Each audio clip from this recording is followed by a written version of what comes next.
How cool is that to see that go down here at the Olympic trials? I'm still in shock, really. I mean, we knew we can do it, and that wasn't the goal to go break the record. The goal is to come here and to not just spectate, not just to participate, but to compete. And he did that. And I mean, we have a race plan, obviously, that he followed very well, and we knew it could happen. But I mean, you just want to compete. You want to see him do well. You want to see him follow just all the training that he's been doing all year long. And the last time we were here, the very last race we were here, it didn't go so well. As we got off our race plan, and we said right over there, maybe 30 feet from where we're standing, we're going to come back here and it's going to be a lot different, and it did. So I'm happy and proud of him, and that's crazy. I think it was in 1982 or something like that. Yeah. So that's pretty crazy. Can you do this 3 times in a row? I can do none of it because you don't want to see me on the track. But he can. I mean, again, we train for this. One of the things that makes me laugh and just kind of makes me scratch my head at the same time is when, the prognosticators say what can and cannot happen. I think someone said, if you believe you can, you believe you can't. Both those people are right. Which one are you? And not only do we believe we can, but he's already proved it. Back at Spin Relays, he went 44.3 and 44.6 within 5 hours. So I really don't listen to the people who say that it can't happen. We have a race plan, and we train for this. He trains harder than anyone I've ever seen. This is just everyday work for us. So yes, he can do it. I think he's got more in him, and we'll have to wait and see what happens. How much of that Relays experience culture the way he's coming into today? I mean, obviously in the 4x4s, they didn't really plan, but he's run fast once before. That helped sort of build him up for this moment.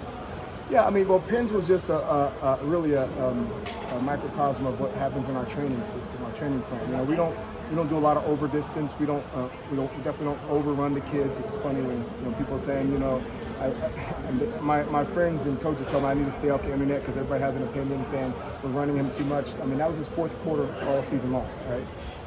So it helps because the way we train, it's really according to where his splits are supposed to be, and him progressing over time. So Pin Relays helped, but it was really showing us what we already knew from training. And again, I just believe that what happens in training is going to produce itself on the track. And what you see today is not by chance, not by happenstance. It's because he's working on this every single day. And he's the type of kid who's locked in. He wants to know the numbers. He challenges me, not in a disrespectful way. He challenges me to get better. So I'm staying up wee hours of the morning trying to figure things out down to the 100th. Believe it or not, we split things in 50s, not just hundreds. And we watch patterns, and we have different philosophies. But this is start now. It started back in September. Pin Relays, to answer your question, helped us do what we knew we could do, but it also gave him the confidence that, if you're talking about, 3 quarters in 4 days, how about we do 2 in 5 hours? And he showed that it works. When you mapped out the no surprise at all we saw that pop up? No, sir. No, he did a we did a test. We do test runs in the fall, so we did our fall test run I think in October, and we did 45-second test runs. And I think he hit something like 399.2. And I had to look at the clock like twice and say, wait, was that a 45-second test run or was it a 43-second test run? So we knew he had it in him. So what we had to do with him, we just had to manage and make sure we don't give him too much. I think sometimes when you have athletes that are talented, we try to do too much too soon, or we try to overload. But less is more in this case, and let's work on the technical components. We're very big, as some of you know who know me, very big on the technical components of sprinting. So when he got here, we had to teach him how to sprint. He had a big engine. We knew that. That wasn't a problem. He has a great heart. But his sprint mechanics just weren't there, and we're still working on things.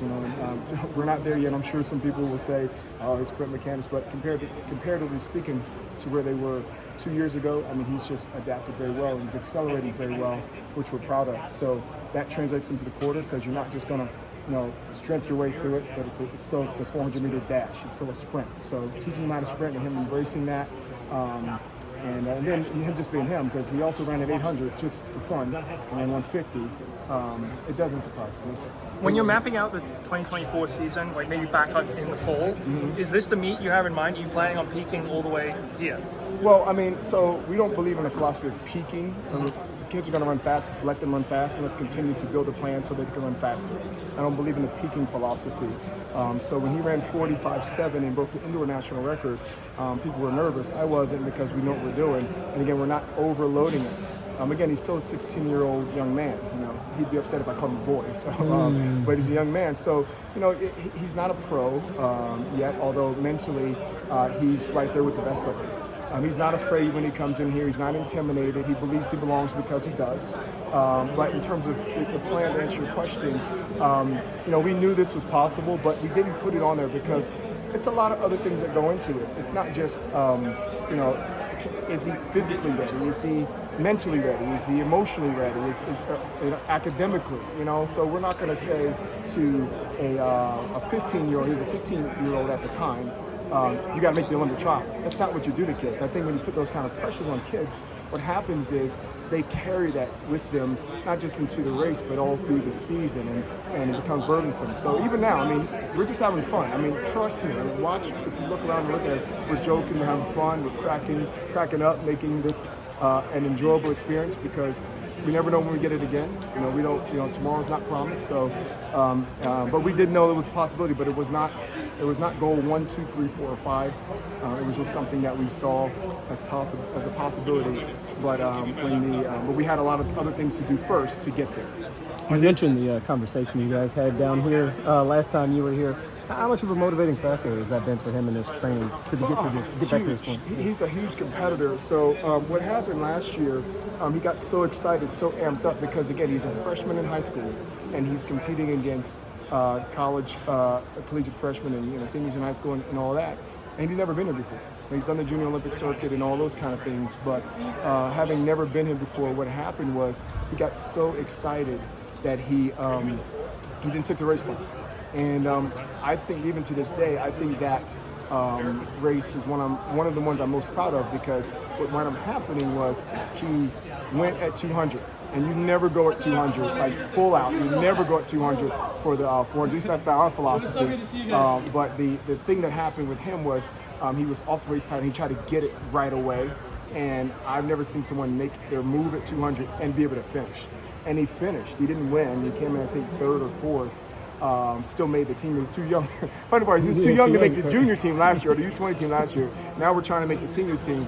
But that really motivated him, because he's like, I'll never make that mistake again. I won't allow the emotion or the moment to overwhelm me to the point I get away from our strategy and the things that we work all year for. And he felt bad about it. I was like, don't feel bad. I mean, look, you're playing with house money because you couldn't go anyway. Number one. Number two, it's a valuable lesson to learn.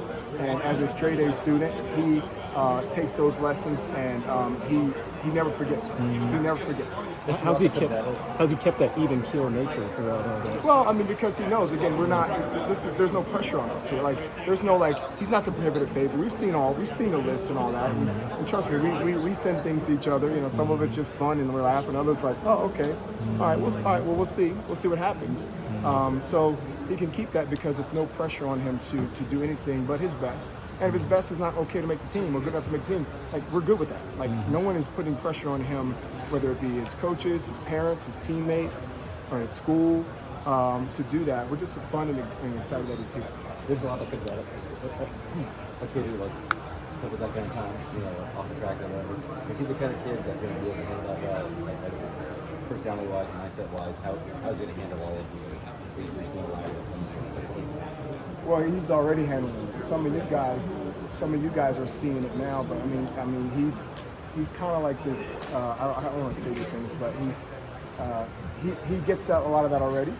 But he's so humble and he's so kind and he's so well mannered. I mean, we'll be at meets where it's hard to warm up because he doesn't want anyone to be disappointed, because if they're asking for a picture or something like that, they're gonna. He doesn't want to let them down. So he is. Are you going with him now?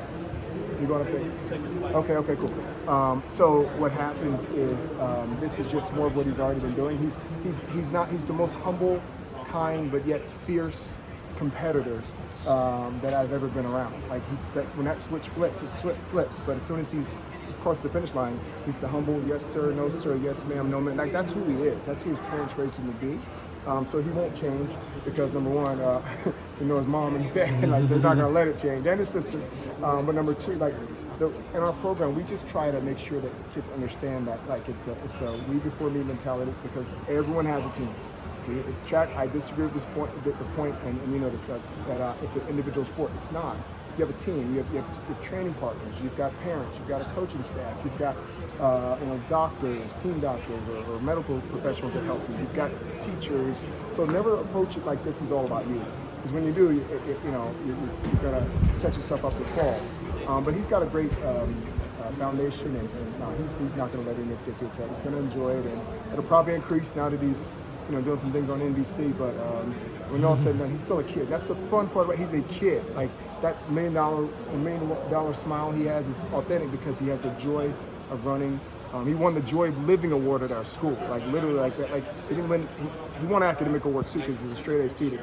But also like he goes into every day on our campus with that same smile that you see when the cameras are on, and that's who he is. Do you know how he became a Spencer Hall Diamond track?